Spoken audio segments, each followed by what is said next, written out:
warahmatullahi wabarakatuh. Still Ryan Ibrahim Matovu by names. أعوذ بالله من الشيطان الرجيم. بسم الله الرحمن الرحيم.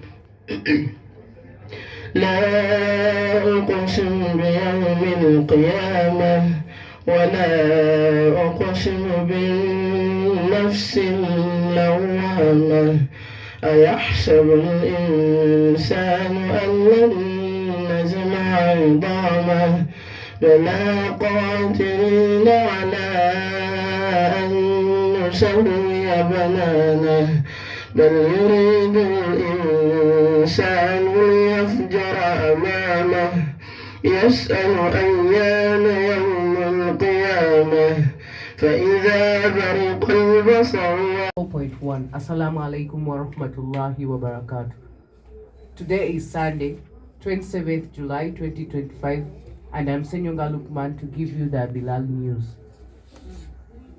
In the struggle to develop and promote media skills and talents in schools, yesterday, 26th July 2025, Greenlight Islamic SS Nasana organized grand media competitions for students in media projects in vocational skilling program to assess their progress in skills like public speech, news writing, and news anchoring.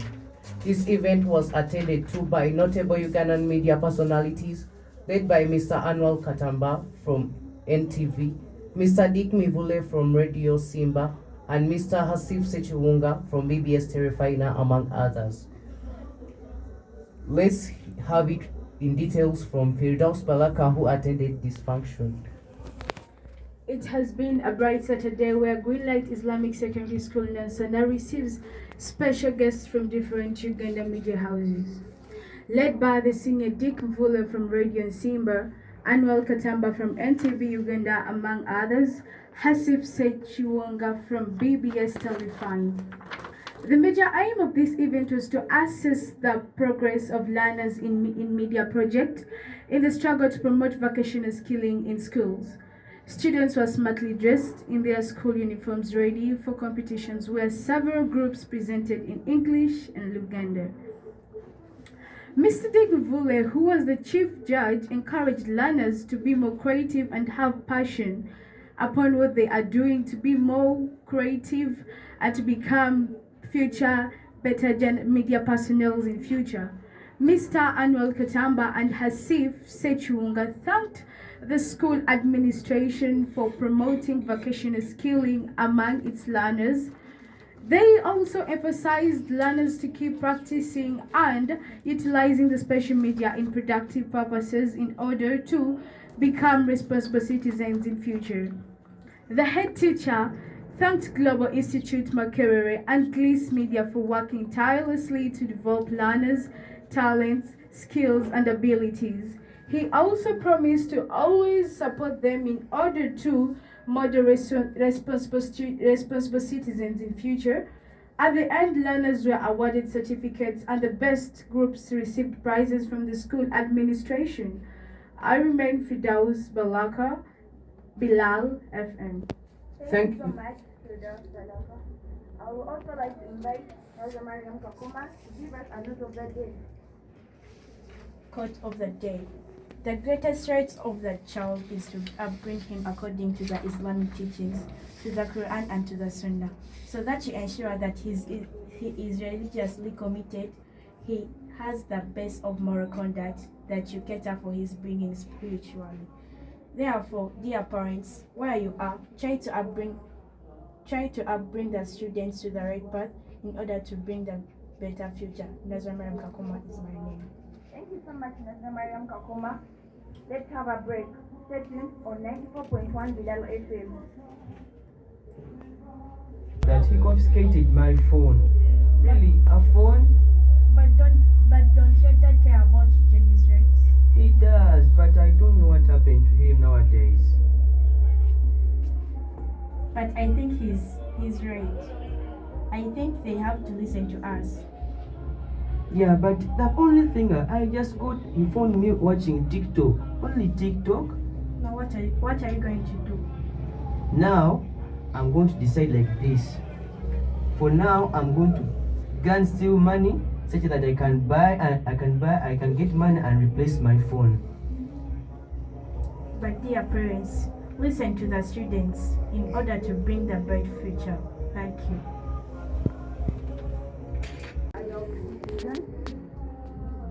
When we talk about children's voices, this means To supplement on that very point, as you said that parents, of course, parents must listen to the voices of children, but there are times whereby some children just get influence from their peer groups, from friends. Since you are seeing that the group in which you are, all people are wearing expensive shoes, but you also know that your parents cannot afford. So do you know that this thing is going to make some parents not even proud of their children due to that? Because if it's to be made like that, some children, you might get influence in the thing that which you know that it's not affordable, cannot be affordable by your parent. And it, on the same point as you said that some children just fear their parents. The reason as to why some children fear to tell their parents is that they are always wrongdoers. Whenever you are in wrong, you are blamed, you will always fear to at least act out what you want. You see, and now if it's to be made like that, that all voices, everything should be just recognized. Excuse me, Honorable Mato. I would like to tell you that in today's generation, we have different parents, whereby some parents listen to their kids and others don't. Whereby you can try telling your mom that you want these shoes, but she's like, no, though she can afford them, she's like, you know what? I'm not buying you these shoes. You bring her mom, and that's what I want. She's like, no, it's what I don't. It's these shoes that you want is not what I want for you.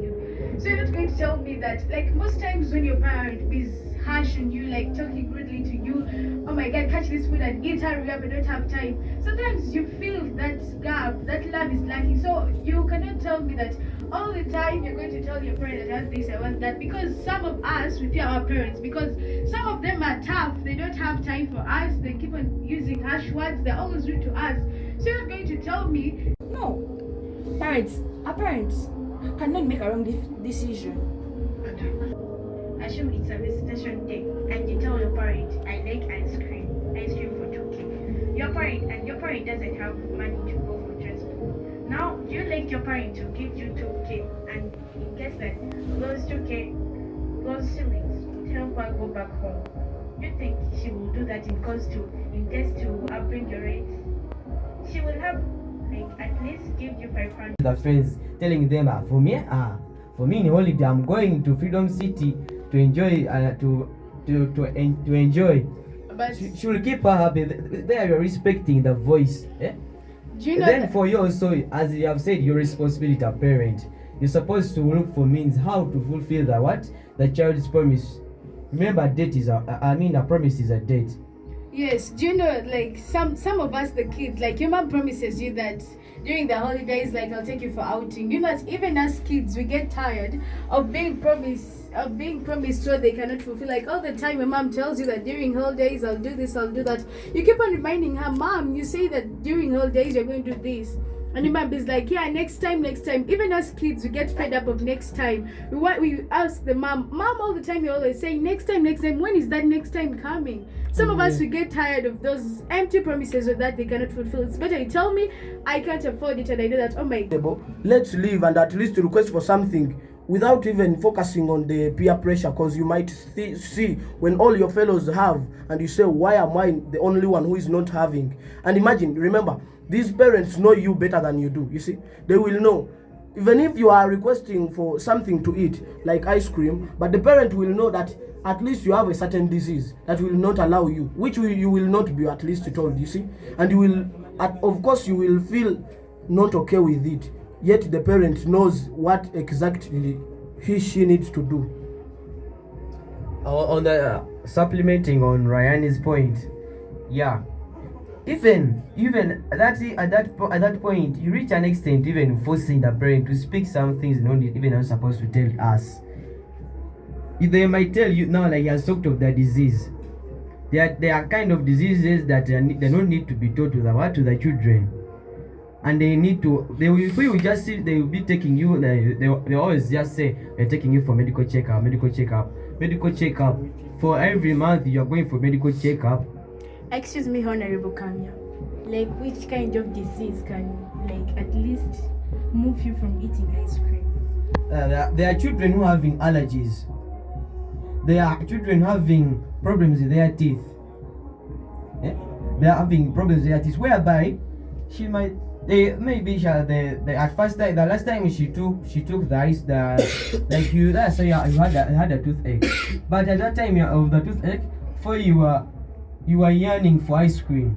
You have that crave, you are craving for ice cream. Yes. Then your parent will be like, please, my son, you know you are from what? You are from even the dentist, from the dentist place. You need to first take some time without taking, or even there are times when you are doctors, they say, for you, you're not going to take such things. You're not going to be taking chocolate, ice cream. They give you a list of things whereby you will be refused to do what? To take. Speaking of diseases, there is this ice cream which comes in different areas. I mean communities and society. This ice cream which comes on motorcycles. Parents restrict you from taking it because, first of all, what are the use sometimes is not cooked. A parent had appointed that not to buy you that ice cream. A parent didn't buy you ice cream that time. They buy you some other time. A supplement to that, I think if you're a child and you know that days back I was taken to the hospital and the doctor told me that I don't have to eat ice cream, I think you as a child might say that I'm not going to beg my mom ice cream in case that I'm going to get a tooth decay, and the pain is going to be on you, not on the parent. I think you as a student might say that I'm not going to beg this and you beg for another thing. But if you say like that, there are situations in which children are not told what they are suffering from, and the doctor will not tell you, because once you are told, you will feel not suit to be in the community, in the environment in which you are. How can you at least be proud that I have sickle cells? How could you at least express yourself to the fellows that me, you see here, I'm suffering from sickle cells? How will you? So the doctors will at least hide this information from you, you see. But now the parent not giving you shouldn't make you annoyed that your voice is not at least. A question. Yes. Does sickle cells have any problem with ice cream?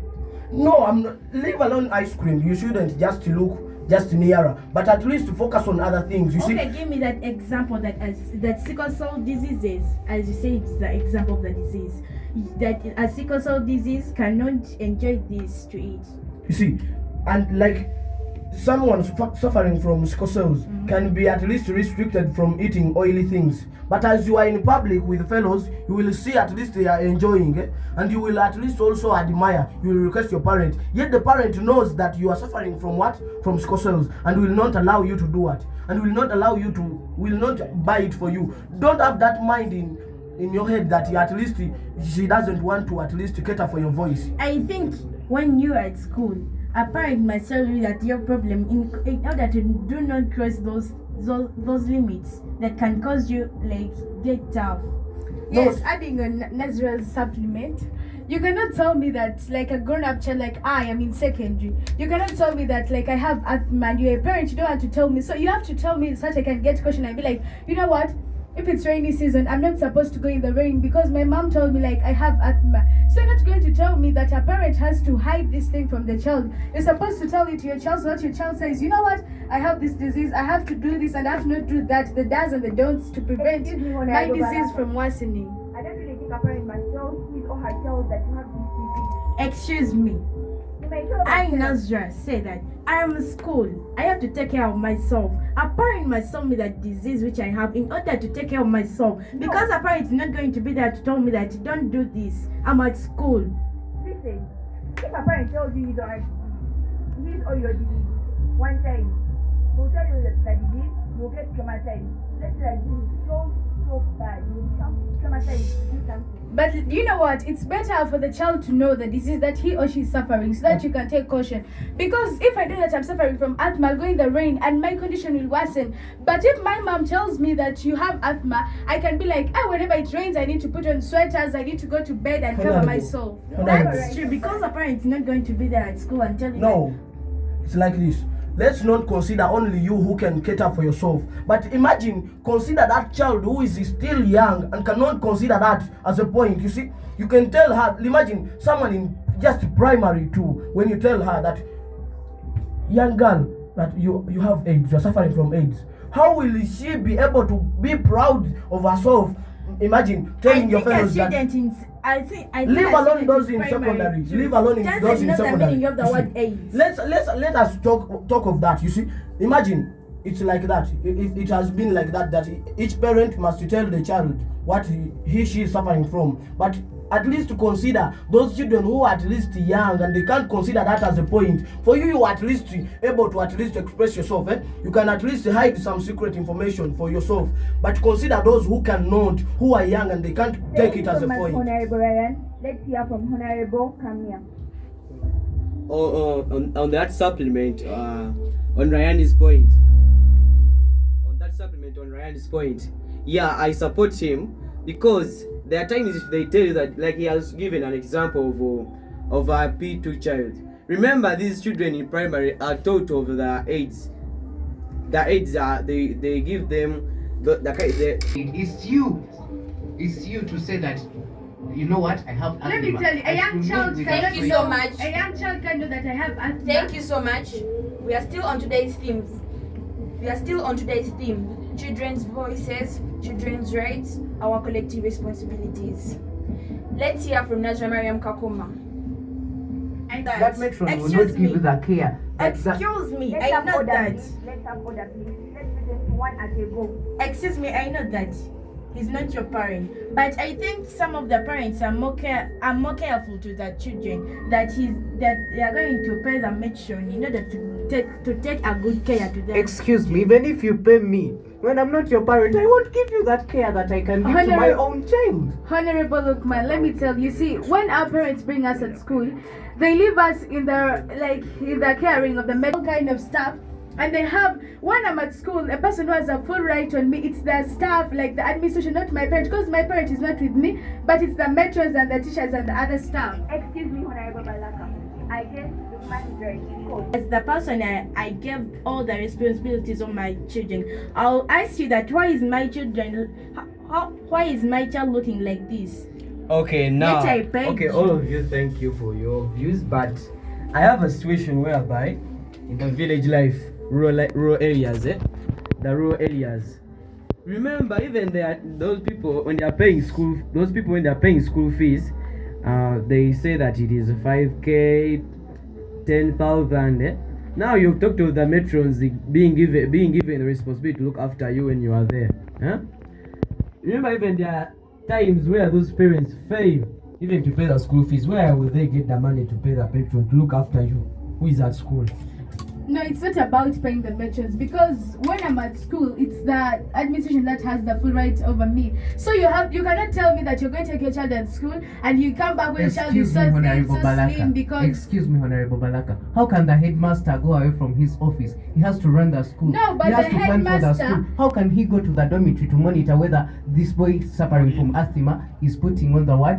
He's putting on the sweater. as the Not thing really. says- It can't happen. As the thing says, children's voices, children's rights are our collective responsibilities. It means that even the head teacher has that responsibility to go and ask the matron, are all the students in the dormitory okay? Hi.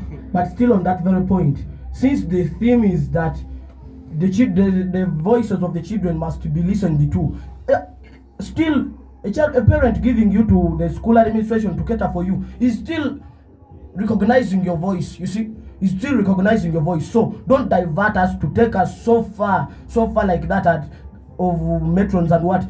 Let's remain on this same issue. You see, let's just not be diverted, because if you say that a parent has given you to a matron to cater for you, still is considering your voice. You see. excuse me, Honorable Ryan. Yes. We are saying that children's voices, children's rights our collective responsibility. Collective responsibility meaning family, community, other individuals around you. You're not going to tell me that one person is going to take care of you. At school, you want the parents to come at school. Thank you very That's much, what dear I'm- that's Honorable. what I'm That's what saying. I was saying to that guy. Thank you very much for allowing. Thank you very much for putting that concern into your point. That today's theme is children's voices, children's rights are our collective responsibilities. That means that even that head teacher has the collective responsibilities to our student, that our student is not going to suffer from, like, what example, malaria, and yet the matron is not taking care of that, and the blame is going to go to the head teacher, and they are going to ask him, how can you lead a school with more children sick and you're not taking care about them? Okay, See? okay. We are still on that theme: children's voices, children's rights, our collective responsibilities. Thank you for staying tuned on Radio Bilal 94.1. Right now, I would like to ask you this. What age do you think is suitable for a child to have a phone? Let's first hear from Honorable Balaka. According to me, the right age where I think that a child needs to get a phone. Major point. Yes, I've considered that as a major point. But what you're not understanding is that, you see, you're saying that it's not about having phones that schools can cater. Let me tell you, you're not catering for those kids who are living in the rural areas, like those kids who stay in the village. They've introduced new curriculum whereby we use the internet, but you're not going to tell me that every school, even like those rural schools in the village, every school can like manage to buy computers that can accommodate all the students. Some schools, they don't have that standard yet. But do you want to mean that all people in rural areas can at least afford phones for their children, as you've said? And remember, most of the children in this new curriculum are underaged. You see, you can't give someone of senior one, a child of just 11 years, and you give a phone to him or her. Let me tell you. No use, They no might use of be course. underage, but when their mindset is more even By higher the way, than yours. let me tell you, Honorable Matov, like this scoop that I watched in the internet, there was this girl whereby she was left at home with a maid, and the mother used to overgo like working. She was a working class lady, but at the time she could go out and do some work, and like she was a single mom. She left this kid with her child at home. She left the kid with the maid at home. Whereby this maid was not a good maid. She's this kind of maid who could bring people in the house. They party, like when she knows that like the parent is almost coming back, she does the cleaning up quickly. Now the parent cannot say that maybe there was a party. But now the child saw this thing, it's like overgoing, it's a lot. I need to tell my mom. This mom left for the child a phone and told the child, whenever you see anything, any problem, just ring on me and call me and tell me whatever is happening. Now this kid, since was tired of the maid's act, this kid called this phone that you're saying that you're not supposed to give to kids. The kid used the phone to record all the dirty stuff that the maid used to do. And when the mom came back, told the mom, you know what, this is what the maid has been doing. I've been finding a way to tell you, but I never had proof. But since I have a phone, I have the evidence to show you that the maid is not good and has been doing dirty acts behind your back. Thank you very much, Baraka. That is, like, you have brought up the point the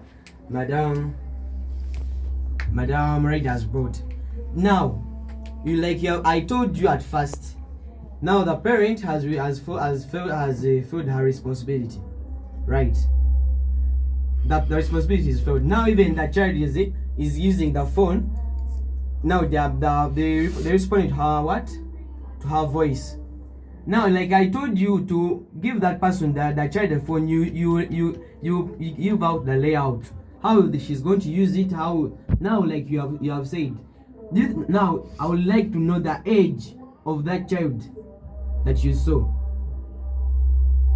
But that's the issue we're talking about. Excuse me, there we shall know the right age. If she was 13, she was 8, she was 11. Now that age you will tell us, will help us know that the right age to give, the right age for a parent to give a phone. Let me Order. Let's listen from Honorable Balaka. It's not about the age or the what. Do you know that there are some kids, it's about the child's mindset. You know what? There are some kids who think even beyond their age. Like there's a kid who is in primary but he's thinking about marriage. It's not to go to, but there's an appropriate age. If you see that your child can be able to hold a phone, obviously you can give it to him or her.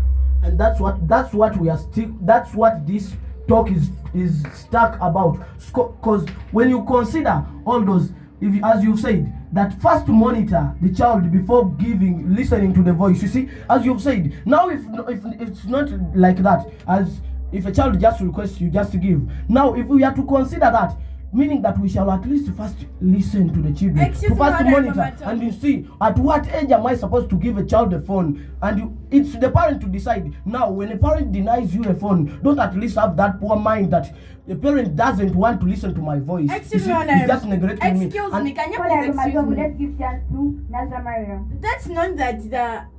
That's not that you must consider one's age in order to get him or her a phone. It considers of the mind that you as a parent, you know that the mind of your children, that these children can do this and this one can do this. Now you must consider and give him a phone. Thank you very much. Like you have said, it is the parent who considers the mind. Isn't the parent first? That is the responsibility. Isn't the parent who has considered the mind first? That is a responsibility. Then you being given a phone, you have been listened to, that your voice has been listened to. But it was your voice first that you asked for a phone. To contradict from Honorable Kamia, for me, I believe that even I can give a child a phone at even 1 year. My gosh. Take an answer. When did you get it? I got it in P5. How has it helped you? Yeah, it has helped me a lot because, like, me being confident like this, I used to watch like shows of people talking. That's like good. one time I also admire talk like those guys in the radios, in the TV. So I have been watching those programs and watching certain girls like how to cook food online. It has helped me a lot, and I've also studied a lot of stuff. Were you supervised while using it? Obviously, I was not supervised. Did you go on TikTok while using it? Let me tell you, TikTok and those kind of stuff, it's not all about going TikTok. It's not like TikTok is a bad app or Google is a bad app. It's about what you're going there to do. Like, I used to go there watching like these presidents talking on TikTok, someone telling us. Okay, thank you. Let me first ask you a question. You know that even if I'm going on TikTok, do you know that I can be like moving some good information about the TikTok? Yes, because these days in TikTok that like some people teach us different languages, others tell us how a certain recipe is cooked, like cooking. Order. Let's have order. Why our teacher just pick the trend of our students to come and just answer 8 and 1, 8 and whatever. Now you saw that I got that knowledge to say that if I'm working with the multiplication of 9, I'm going to do like this and this. It in whatever thing I can, but when it's beneficial to me. Are you supervised? Yeah. Pastor, let me ask you this. What percentage do you think is responsible? Let's have this time to send remarks. Ultimately, for I say that though children's voices are supposed to be considered in a crucial way, at least before parents consider these rights, these voices, they at least need to first monitor how are their children. They at least need to check themselves. Can they afford what children are requesting for? If that is considered, then we shall live in a peaceful way with all children nurtured in a proper way. Okay, Honorable Ryan, send regards to anyone. I'd like to send my regards to the administration of Greenlight Islamic SS Nansana, and to my one and only dad, Ibrahim Mosaiga, and to my lovely uncle, Ahmad Ansamba, and my mom, Farida. Thank you. Thank you. You have been a good listener to 94.1 from where we started. I remain Senyonga Lukman, and for me, to my observation, I say that children should be given phones at any age. Allow me to send my remarks to my mother, Madam Naiga Khalid, and my aunt, Madam Nakachwa. Thank you. I would like to supplement on Rihanna's point on my remarks. That point whereby parents should, before listening to the voices of their children, they should reflect. They should have a why that it should have the other why. Why is she? From what is she basing on to beg for this? Then I remain Camille Faust from senior 2, and I send my regards to Madame Ubabazi Maria, my mother, Mr. Luba Hakim, my father, and to my beloved HM, Mr. Senkaba Hamidu, and the Green Light Fraternity. Thank you. Thank you for keeping yourself at Bilal FM, Radio Bilal FM, 94.1 FM. To my regards, I would like to tell you parents that you first, if you've not yet decided on anything, first regard on the children's voices, after that children's rights, and then take a collective responsibilities. That's my observation. And I would like to send regards to my father, Hajimbiru Nasu, the owner of the School of Nursing and Health Sciences, the best school of nurses. Thank you very much, my dad plus my mom, Hajat Safina. I would like to thank you very much for giving me this opportunity to take me to the Green Light Fraternity. You've given me everything that I need, and I would like to thank the Green Light Fraternity that have sponsored us in order to reach in this place. Thank you very much. May Allah bless you. My last remarks is that I advise parents outside there to give a listening ear to your kids and make sure like some of the rights that you can fulfill, you fulfill them, and not promising empty promises. The promise that you see you can't fulfill, you tell your child that I'm sorry, I cannot fulfill it. And also to the kids like me, please don't pressure your parents. If your parent has told you that I cannot afford this, I cannot afford that, please don't make your parent commit crimes like theft because wants to fulfill your desires. I am Firdaus Balaka from Green Light Islamic Secondary School, and we are sponsored by the Gliss Media. Thank you very much for allowing us express our talents to the world. And I'm in Senior 2 West. I thank also my auntie very much. I thank my mother very much. She's called Kasfa Dawa. She's a nurse. She works at IU, the main campus, Islamic University in Uganda. And my dad, who is Swale Aiga, who is an engineer. And my mom, my dad, who is Samuel Balaka. I also thank you very much, you guys, and my mom, Nafsi Mariam, for always being there for me. You've nurtured me to who I am today. Thank you for fulfilling my rights. And Gliss, thank you very much for allowing me to express my talent to the outside world. It's a great pleasure. Thank you very much. To share and protect them, we build a just and compassionate world. I would like to send regards to my father, Haj Nsubuga Hudson, and my mom, Hajarana Lukenge, plus my uncle, Haj Mobiro. Those are the people who have helped me reach to the stage I am. I thank you so much. Thank you for staying tuned on 94.1 Bilal FM from program Edobozilio Muto. Please stay tuned for program Listener's Voice.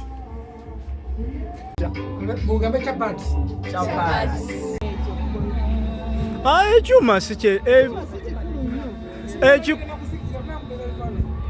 unyinabi so no kante kayo